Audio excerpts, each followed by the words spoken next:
With the 2024 CFL season about to kick off, as well as draft day just around the corner, well, we're going to make you an Argonaut. You're going to see it on TSN here in a second. I've been looking at different ways that I can elevate the Toronto Argonauts Pull Together series that I DP, and I've been looking at different sources of inspiration. The first and foremost is the franchise from the Kansas City Chiefs.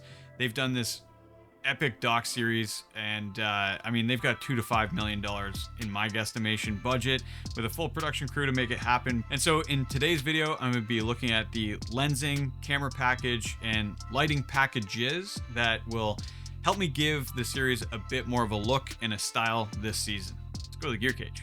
So one of the hardest parts about being a videographer on a professional football team is that although they have pretty large charter planes, I still have to find a way to pack all of my lighting gear in a very small package. And this is that small package.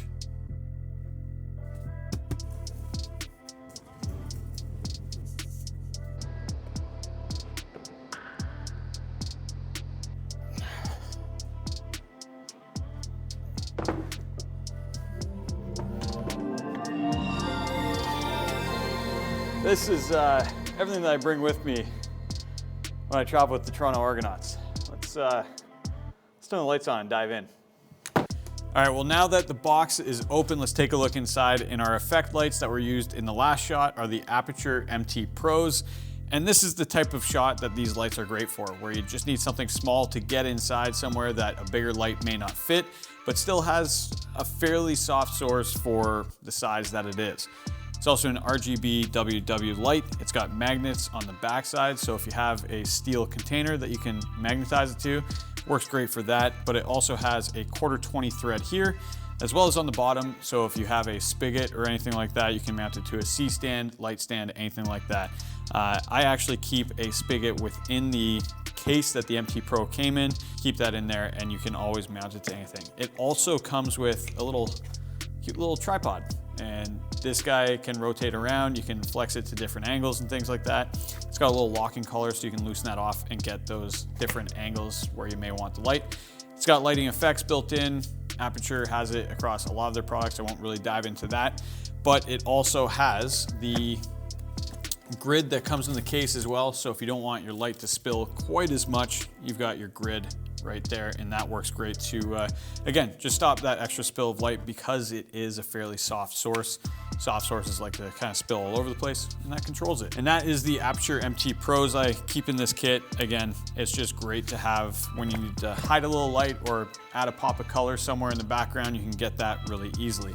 So next up in the case is not actually lighting related, but it's a small travel tripod. I obviously bring my big tripod with me as well, but if we're doing a interview setup and we don't want to rely on just one angle, or we need to cut around some ums and ahs in a shot, then you can definitely do that by using a second angle, but bringing two full-size tripods doesn't really work. So a little Peak Design travel tripod that I stole from Jesse works really well, and yeah, that's how I get my second angle.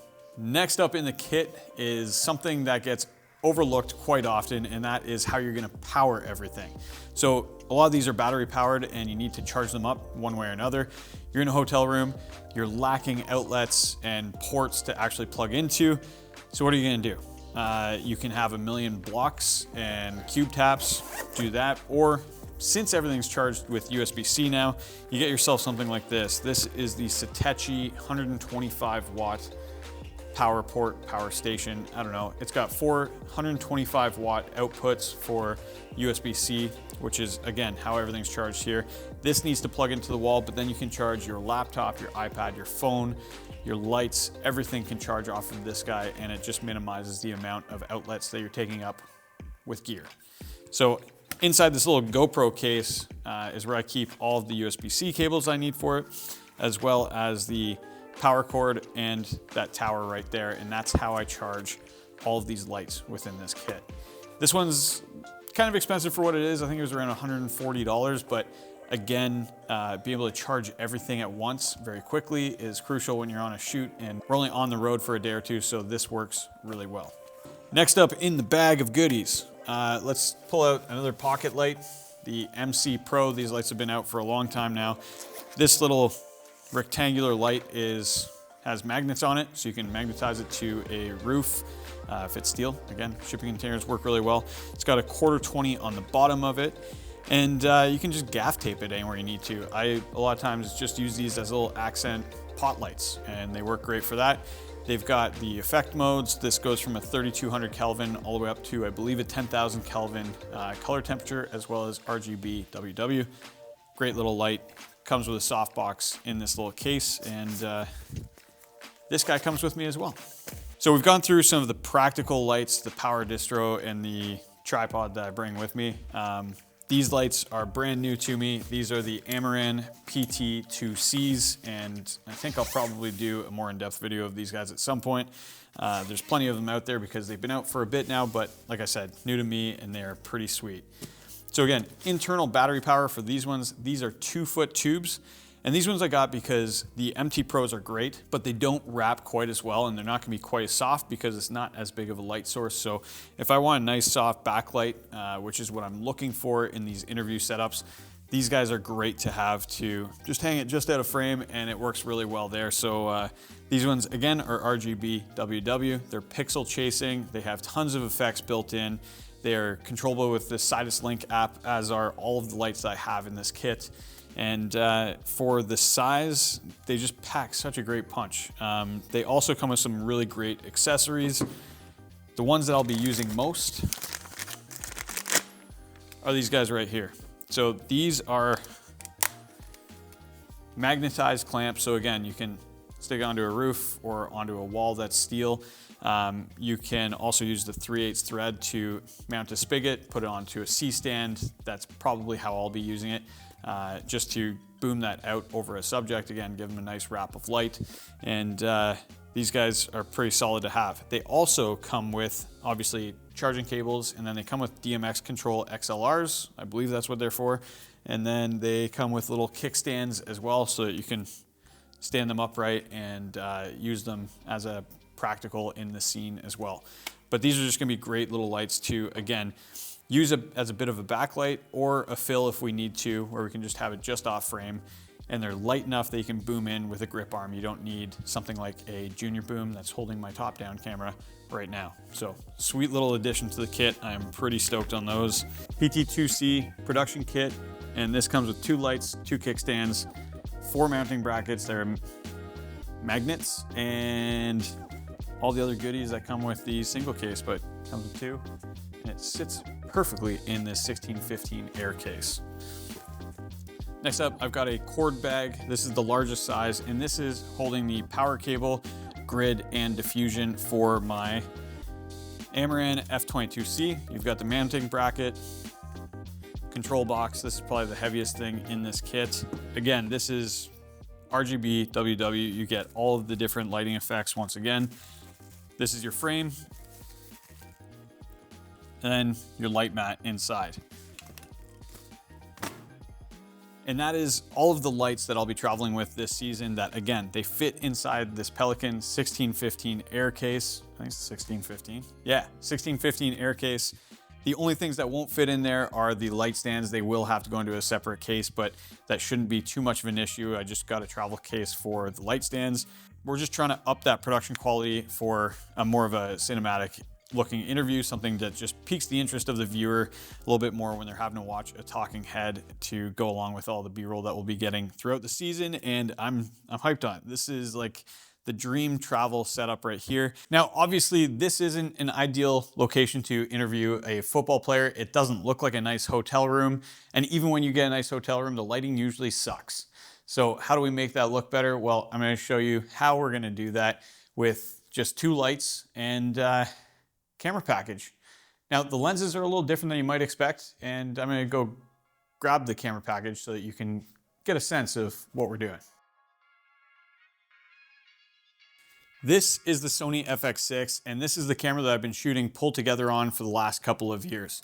It's a tried and true little cinema camera, and you'll notice one key difference is that I'm running a 24mm prime, but it's not any prime. It's a Canon FD from the 80s and 90s, and it just adds a little more texture and characteristics to an otherwise very clinical looking image.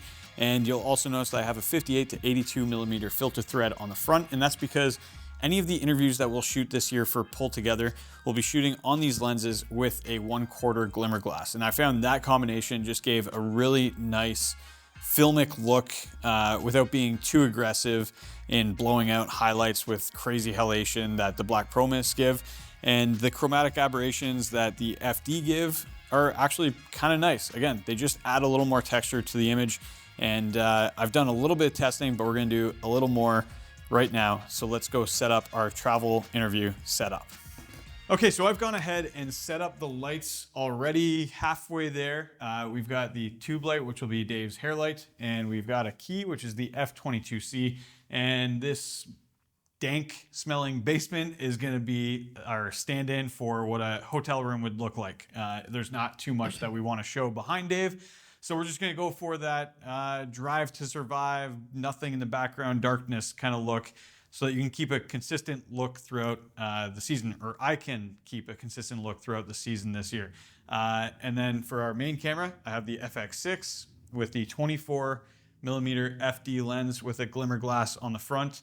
And then my second angle is going to be the A7 IV with the 35mm in crop mode to get more of a 50mm equivalent with a Black Pro Mist currently. The magic to this kind of shot is to work with your ND filters so that you can kind of get rid of all the ugly background, because again, you can probably see there's a bright orange ladder behind Dave, some cleaning stuff, some wires hanging, and other horror movie doors that we don't really want to see. So we're gonna get our ND set on camera, our key light, and then I'll throw in our Amaran PT2C as a hair light there. That's new.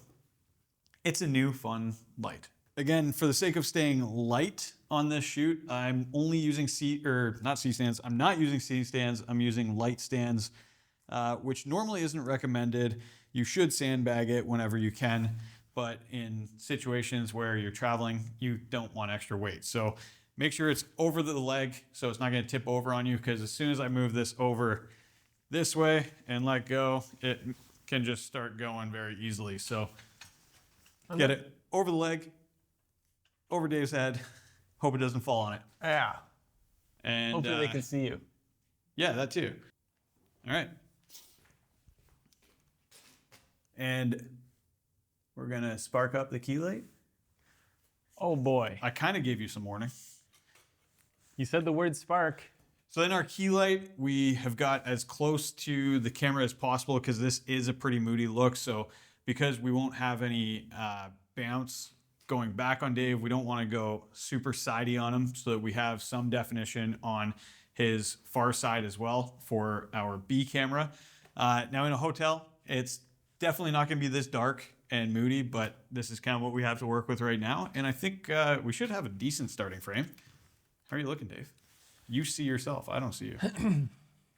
Oh, well, if it's me, it probably looks amazing. All right. So the one thing that I am noticing is there's because of the glimmer glass and the FD lens, I want to put up something to flag our 2 foot a bit. It's a little too spilly.